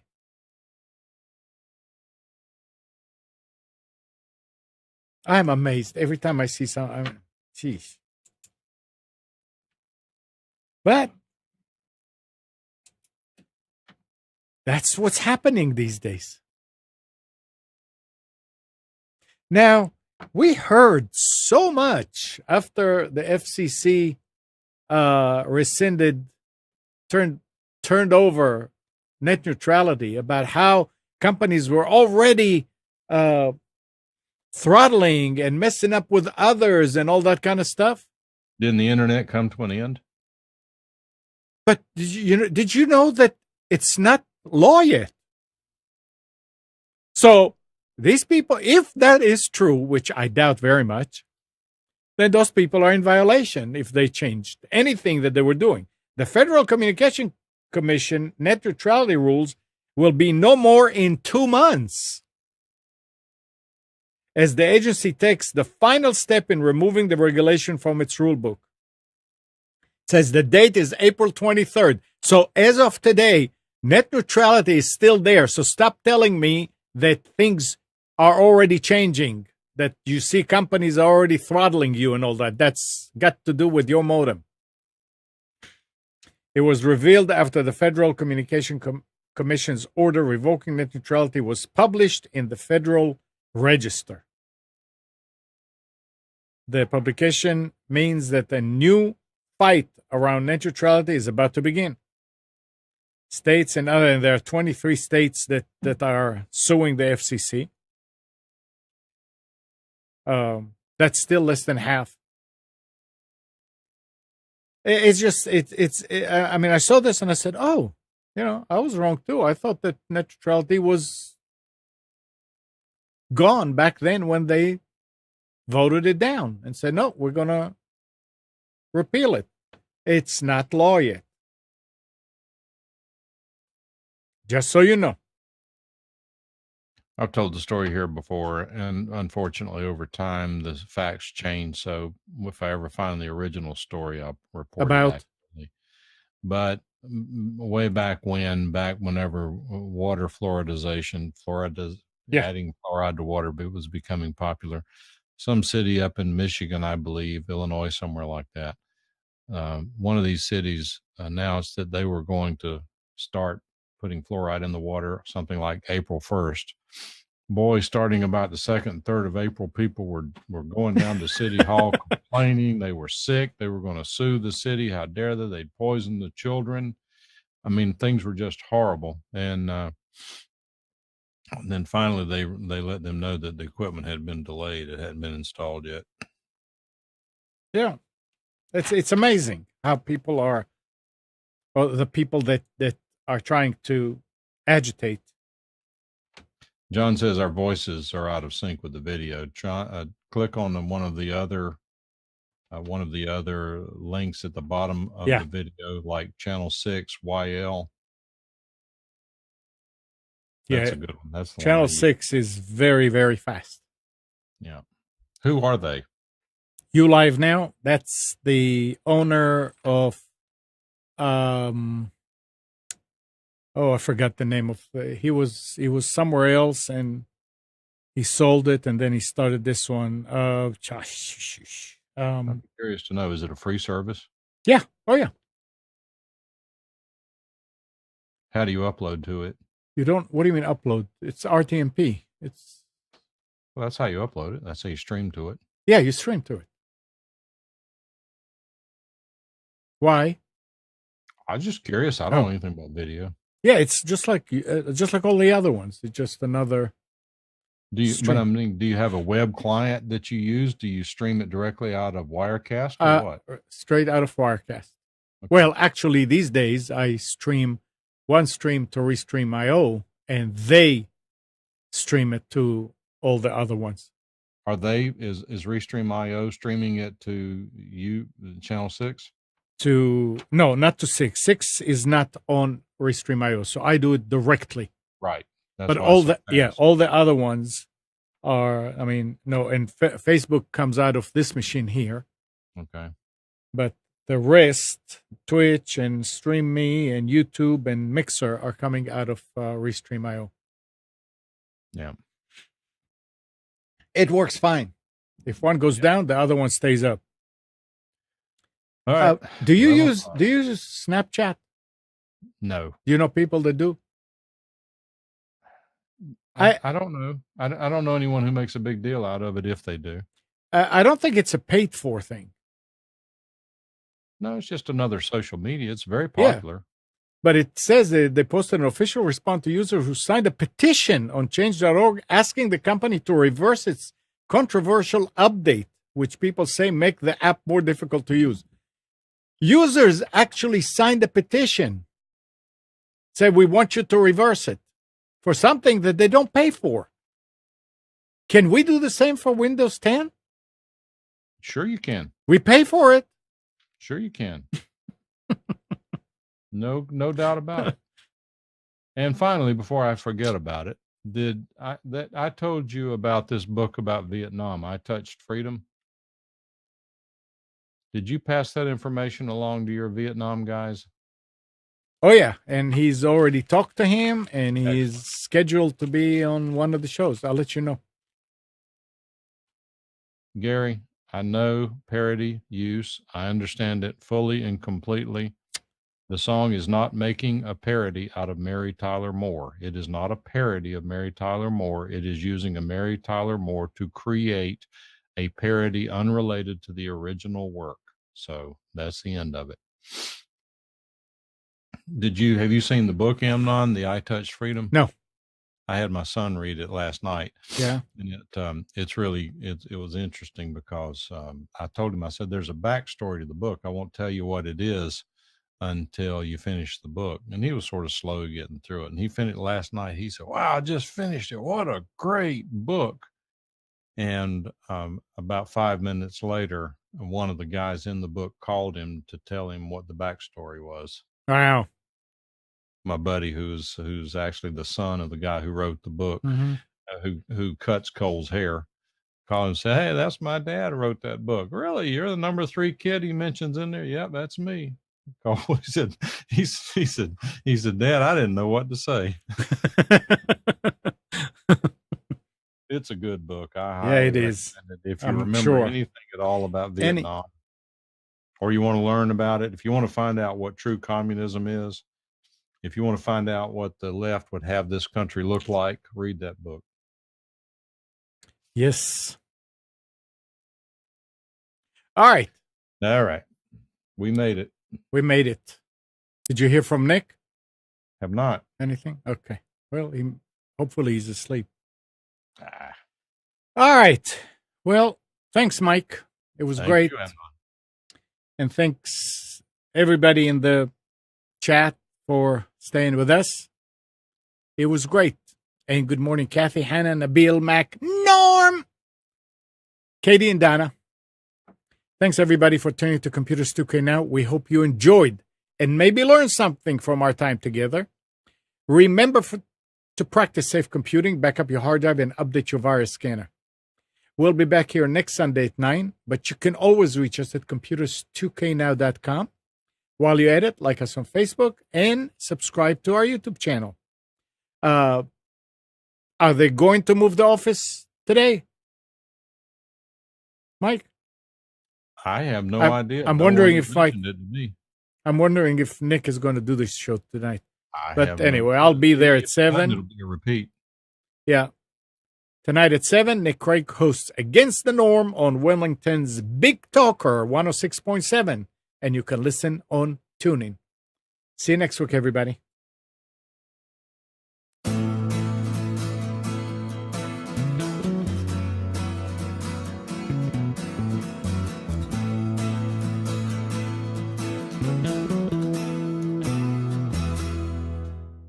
You are tuned to the Nissan Communications Network.